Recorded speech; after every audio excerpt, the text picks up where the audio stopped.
think a lot of people are capable of working and are willing to work, but it's just the way it's set up. The mother and the children are better off if the husband isn't working or if the husband isn't there. And this breaks up so many poor families. One of the saddest things is that many of the children whose parents are on welfare will in their turn end up in the welfare trap when they grow up. In this public housing project in the Bronx, New York, 3/4 of the families are now receiving welfare payments. Well, Mr. Brown wanted to keep away from this kind of thing for a very good reason. The people who get on welfare lose their human independence and feeling of dignity. They become subject to the dictates and whims of their welfare supervisor, who can tell them whether they can live here or there, whether they may put in a telephone, what they may do with their lives. They're treated like children, not like responsible adults. And they're trapped in the system. Maybe a job comes up that looks better than welfare, but they're afraid to take it, because if they lose it after a few months, it may be 6 months or 9 months before they can get back onto welfare. And as a result, this becomes a self-perpetuating cycle, rather than simply a temporary state of affairs. Our digital PDF, Black History. Okay, so first and foremost, we want to praise, honor, and glory to Yahweh, Bahashem, Yahweh Shai, Bahashem, Rakakwadash, and double honors to our apostles and elders at Great Millstone. Peace I teach the hope for 144,000 and the 1/3 man when children in that order. This is Shamaria Allah, and this is a video that I came across that I wanted to tap into. But as you can see, and I'm gonna say this: all roads lead to the Karagma, the RFID chip, the RFID chip, which is, the mark of the beast. And what Esau has done, he has created a space to where he has caused us to become more dependent upon him and his society. And it all these are like social engineered things that have happened over the years. And then you can see back then, I think it was 1978, going into the 80s. You had the crack epidemic. You have all these different things going on.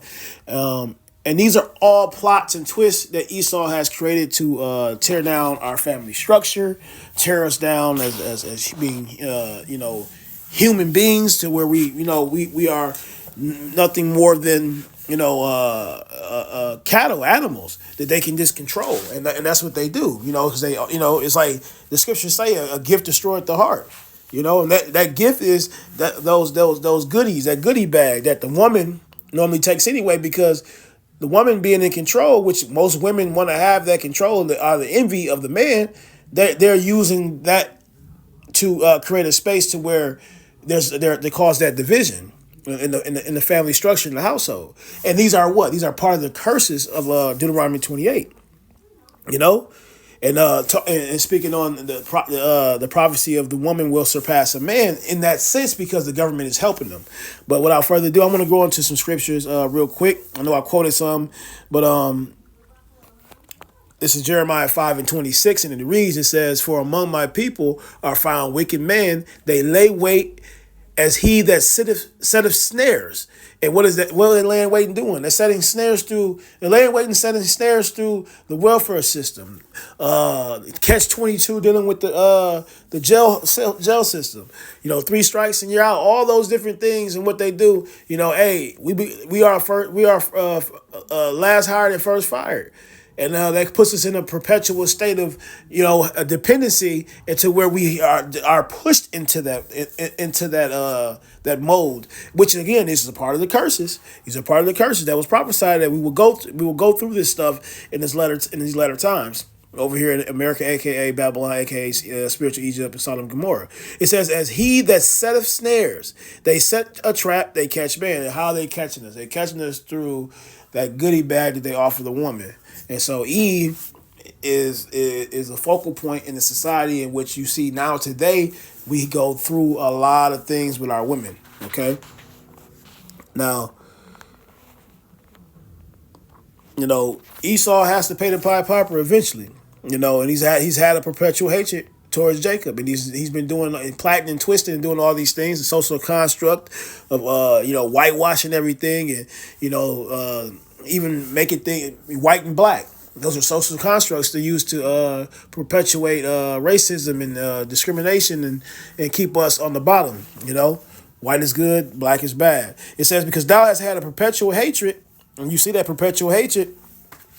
So like this is Ezekiel 35:5, it says, because thou hast had a perpetual hatred, and you see that perpetual hatred through the philosophies and the things that these Edomites push onto the world, especially dealing with dealing with the 12 tribes here in America and abroad. It says, it has shed the blood of the children of Israel by the force of the sword.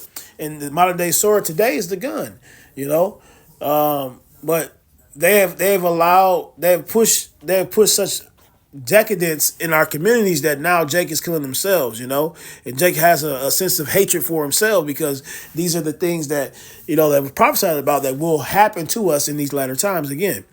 It says, force of the sword in the time of their calamity, in the time that their iniquity had an end. The Lord giving us a time period to where we will have to suffer from turning away from Him and fall and turning to other gods, and doing things that are against the law, statutes, commandments. And so this is part of our punishment. All right. So this is Obadiah 1:10. It says, for thy violence against thy brother Jacob, shame shall cover thee. And so that time is coming when Esau will be shamed. And it's already happening, because they're being exposed for the devils that they are. But at the same time, they still have that sense of pride, because the scriptures do talk about that pride have deceived them, to a heavy extent, to where they think that they're untouchable, and that there's no now that God doesn't even exist, because if God did exist, He wouldn't be allowed all these things. This is what they're thinking in their minds. Or the Most High. But some of the ones on top, they know what's coming, and the scriptures do say this, but they know they have a short time.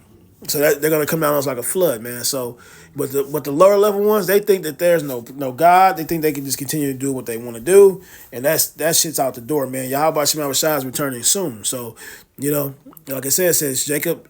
It says Obadiah 1:10. It says, for thy violence against thy brother Jacob shall shame. Slaki, for the violence against thy brother Jacob, shame shall cover thee, and thou shalt be cut off forever.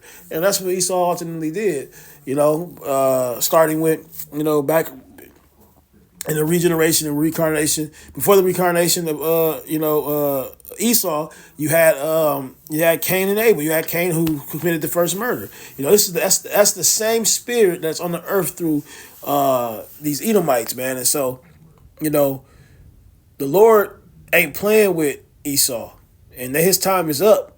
You know what I'm saying? And so that's the reason why you got so much going on in America and abroad, because the rulership of Esau Edom is about to be stripped away. He's fighting it tooth and nail to keep it, but it's going to be stripped away by a higher power that he cannot face.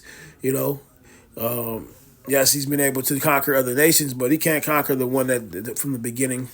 Since the beginning, he can't conquer the one that created things and everything in all existence, who controls the mindsets of these people. So I can control the mindsets of us. Man's going to the Lord. How much he understands his own way. So this is by Esau doing what he has done from the get-go.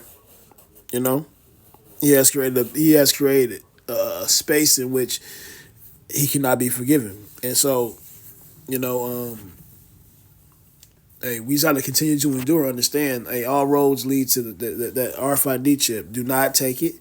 Know better, We understand better. So, like I said, again, all roads lead to the sea hip. And all this brainwashing and plot twisting and, things of that nature has gotten us to where we are today. But, hey, Lord willing, I'm part of that number, and those are around me part of that number too, that they believe in Yahweh Shai. But and Lord willing, you were edified through this video.